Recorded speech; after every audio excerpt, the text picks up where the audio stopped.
आज या ठिकाणी पहिल्यांदा विधान भवनाच्या या सभागृहात, सर्वोच्च सभागृहात मी या ठिकाणी शपथ घेतलेली आहे। यावेळेस माझ्यासोबत माझी पत्नी, आई वडील, भाऊ व सर्व परिवार या ठिकाणी होता। अतिशय गर्वाने माझी ऊर या ठिकाणी भरून आलेला आहे की भारतीय जनता पक्षाच्या एका कार्यकर्त्याला पक्षाने या ठिकाणी संधी दिली आणि या ठिकाणी मला विधान परिषदेच्या या सर्वोच्च सभागृहात शपथ घेण्याची संधी मिळाली। त्याबद्दल पक्षाच्या सर्व श्रेष्ठींचं या ठिकाणी मनापासून मी आभार मानतो। त्याचबरोबर येणाऱ्या काळात जिल्ह्यातील नगरपालिका क्षेत्र असेल किंवा ग्रामीण क्षेत्र असेल, या क्षेत्राच्या सर्व ठिकाणच्या समस्या जाणून घेत या ठिकाणी सभागृहात त्यांचे प्रश्न मांडण्याचा या ठिकाणी प्रयत्न मी या ठिकाणी करणार आहे।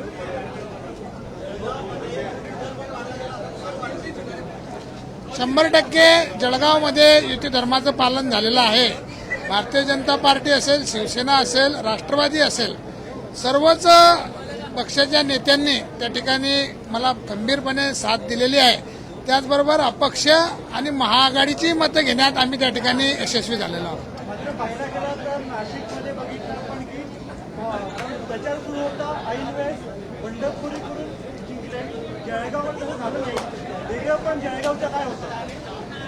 आपण जर बघितलं तर गेल्या अनेक वर्षापासून जळगाव जिल्हा हा भारतीय जनता पक्षाचा बालेकिल्ला राहिलेला आहे।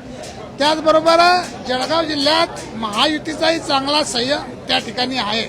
एकमेकाला सहकार्य करूनच त्या ठिकाणी अनेक निवडणुका या आधी लढल्या गेलेल्या आहे आणि दोघं तिघं पक्षांचा, भारतीय जनता पार्टी असेल, शिवसेना असेल किंवा राष्ट्रवादी असेल, तिघं पक्षांचा त्या ठिकाणी चांगला कोऑर्डिनेशन असल्यामुळे त्या ठिकाणी कुठलाही फरक पडलेला नाही। गुलाबराव पाटलांचे चिरंजीव स्वतः उत्सुक होते, त्यांच्या जागी तुम्हाला सगळं तिकीट वगैरे मिळालंय, याच्यापुढे पण महायुती अशीच गंभीर राहील का जळगावमध्ये? बघा, जागा वाटप होत नाही तोपर्यंत उमेदवारी मागणं हा सर्वांचाच हक्क असतो, परंतु त्यानंतर एकदा वाटाघाटीमध्ये जागा भारतीय जनता पक्षाला आल्यामुळे त्या तिथे कुठलीच अडचण राहिलेली नव्हती।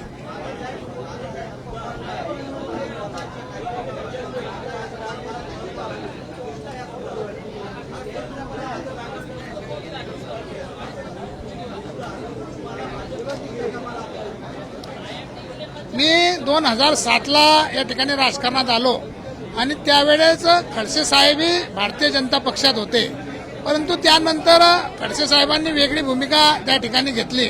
परंतु मी भारतीय जनता पक्ष सोडलेला नाही किंवा त्यानंतर माझ्यावर ज्या ज्या जबाबदाऱ्या आल्या त्या मी समर्थपणे पार पाडल्या आणि त्याचंच फळ म्हणून मला पक्षाने ही उमेदवारी दिलेली आहे। या ठिकाणी निष्ठेला खूप महत्त्व भारतीय जनता पक्षात आहे असं मला या ठिकाणी वाटते।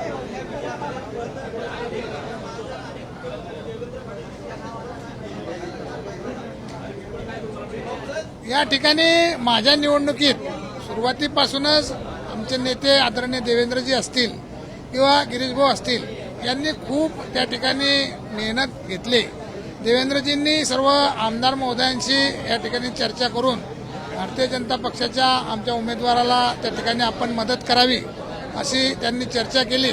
त्याचबरोबर आदरणीय गिरीशभाऊंनी प्रत्येक बारीक बारीक गोष्टीवर लक्ष ठेवून त्या ठिकाणी खूप लक्ष त्या ठिकाणी दिल्यामुळे हा विजय झालेला आहे।